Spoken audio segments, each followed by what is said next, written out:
पिछले कुछ महीनों में केजरीवाल जी ने विधानसभा के अंदर 3 से ज्यादा स्पीच दी। उनकी स्पीचों के अंदर केवल उनके 4 वर्ड कॉमन थे: मोदी जी की फर्जी डिग्री। भारत के इतिहास में सबसे कम पढ़ा लिखा प्रधानमंत्री अगर हुआ है, मैं नहीं समझता आजाद भारत में कोई 12वीं पास प्रधानमंत्री हुआ है।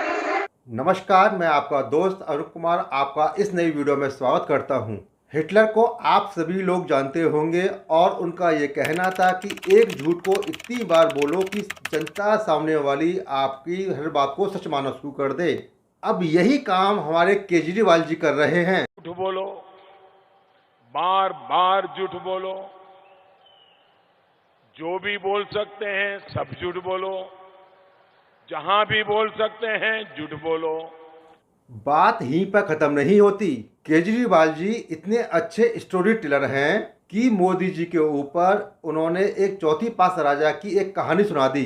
आज मैं सदन को एक कहानी सुनाना चाहता हूँ। कहानी का शीर्षक है चौथी पास राजा।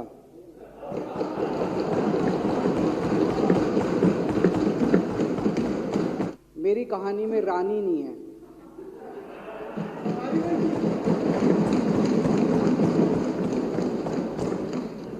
बस राजा है। ये एक ऐसे राजा की कहानी है अध्यक्ष महोदया, जो अनपढ़ था, चौथी पास था, बेहद अहंकारी था, बहुत अहंकार था, बहुत ज्यादा, और पैसे की इतनी हवस थी, इतना भ्रष्टाचारी था, इतना भ्रष्टाचारी राजा था। गांव के पास एक रेलवे स्टेशन था, तो घर का खर्चा चलाने के लिए वो लड़का वहां स्टेशन पे चाय बेचता था। लड़के को भाषण देने का बड़ा शौक था। सारे गांव के लड़कों को इकट्ठा कर लेता, आसपास के गांव के भी इकट्ठा कर लेता, सामने वो खाट डाल लेता, उस पर चढ़ जाता और भाषण देता। धीरे धीरे आसपास के गांव के लड़के भी इकट्ठे हो गए। जिस भी चीज में भाषण देता, एक बार शुरू हो जाता तो बंद ही नहीं होता। तो उसने एक फर्जी डिग्री बनवा ली, कहीं से फर्जी डिग्री बना के ले आया एमए की। बोला मैं एमए हूं। अब दोस्तों, ये वीडियो आपको अच्छी लग रही है तो इस वीडियो को अपने दोस्तों में जरूर शेयर कीजिएगा। अगर आप हमारे चैनल पर नए हैं तो इस वीडियो को सब्सक्राइब जरूर कर लीजिएगा। दोस्तों, इस वीडियो को हमने 2 पार्ट में डिवाइड किया है। दूसरे पार्ट की बाद में बात करेंगे, पहले बात कर लेते हैं पहले पार्ट के लिए। पार्ट 1, केजरीवाल जी की कहानी। दोस्तों, जब से मनोज सिसोदिया जी, जो कि डिप्टी सीएम थे दिल्ली के और अरविंद केजरीवाल जी के सबसे नज़दीकी मंत्री हैं, जब से सीबीआई और ईडी ने उनको अरेस्ट किया है, तब से केजरीवाल ने मोदी जी की शिक्षा पर सवाल उठाने शुरू कर दिए। दोस्तों, आपको याद होगा केजरीवाल जी ने अपने भाषण में कहा था कि अगर मनोज सिसोदिया जी गलत हैं, अगर उन्होंने कुछ गलत कार्य किया है तो उन पर कार्रवाई कीजिए और उनके खिलाफ इंक्वायरी कराओ और उनको जेल में डाल दो। जब केजरीवाल जी ने ये वर्ड बोले थे और उसके बाद सीबीआई और ईडी ने उनके खिलाफ अपना कार्रवाई शुरू कर दी और उनको जेल में डाल दिया, तो केजरीवाल जी मोदी पर क्यों एलिगेशन लगाए जा रहे हैं? अब केजरीवाल जी बार बार बोलते हैं कि भारत का प्रधानमंत्री कम पढ़ा लिखा है। ऐसा कहने से कोई प्रूव नहीं होता, क्योंकि भारतीय संविधान के अनुसार किसी भी प्रधानमंत्री के लिए पढ़ा लिखा होना जरूरी नहीं है। और ऐसा मैं नहीं, केजरीवाल जी खुद ही कहते हैं।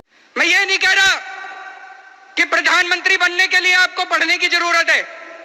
प्रतिभा डिग्री की मोहताज नहीं होती। कोई कम पढ़ा लिखा हो सकता है लेकिन बड़ा प्रतिभाशाली हो सकता है।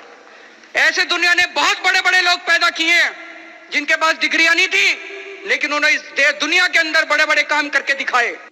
और दोस्तों, ये वही केजरीवाल हैं जो आज कहते हैं कि ऐसे में देश के प्रधानमंत्री का पढ़ा लिखा होना बहुत जरूरी है। अब दोस्तों, केजरीवाल जी की कौन सी बात सत्य मानी जाए, जो कि ये कहते हैं कि भारत का प्रधानमंत्री बनने के लिए कोई पढ़ा लिखा होना जरूरी नहीं है, सिर्फ प्रतिभा होनी चाहिए, या फिर आज के केजरीवाल की बात मानी जाए? इस पर आप कमेंट सेक्शन में जाकर जरूर बता सकते हैं। सन 2014 के अंदर जब प्रधानमंत्री नरेंद्र मोदी जी ने पहली बार शपथ ली तो उन्होंने कई महत्वपूर्ण कार्य किए।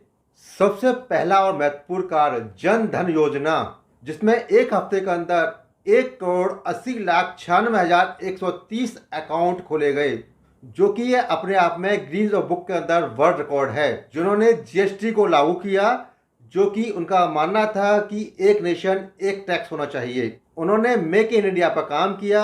आप देखेंगे मेक इन इंडिया आज के समय में पूरी वर्ल्ड के अंदर बना हुआ है। और उन्होंने गरीब किसानों के लिए 6,000 रुपया प्रति वर्ष उन्होंने एक अमाउंट देना शुरू कर दिया, यानी हर 3 महीने बाद 2,000 रुपये उनके अकाउंट में डायरेक्टली चला जाता है। जो कि शायद याद होगा आपको, पूर्व प्रधानमंत्री श्री राजीव गांधी का कहना था कि केंद्र से यानी सेंटर से हम लोग जनता के लिए 1 रुपया भेजते हैं तो केवल उनके पास 10 पैसा ही पहुंचता है, यानी कि 90 पैसा गायब हो जाता है। वो कहाँ जाता है उनको खुद नहीं मालूम था। अब किसी प्रधानमंत्री को ये कहना नहीं पड़ेगा कि मैं दिल्ली से 1 रुपया भेजता हूं और 15 पैसा पहुंचते हैं।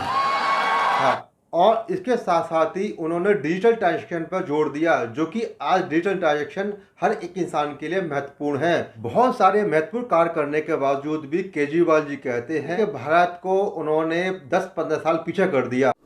10 साल, 15 साल, 20 साल पीछे चला गया उस नोटबंदी से, उस चौथी पास राजा की वजह से। आज आप देख सकते हैं कि जब से श्री नरेंद्र मोदी जी प्रधानमंत्री बने हैं तो उन्होंने भारत की छवि को विश्व के अंदर एक अच्छी छवि बनाकर रखी है। और आज सभी लोग भारत को एक अलग दृष्टि से देखते हैं। दोस्तों, इस वीडियो को हम यही एंड करते हैं। आप अपनी राय अपने कमेंट सेक्शन के अंदर बता सकते हैं। मिलते हैं आपको नई वीडियो में नए टॉपिक के साथ में। Thank you very much. Thanks for watching. Bye bye.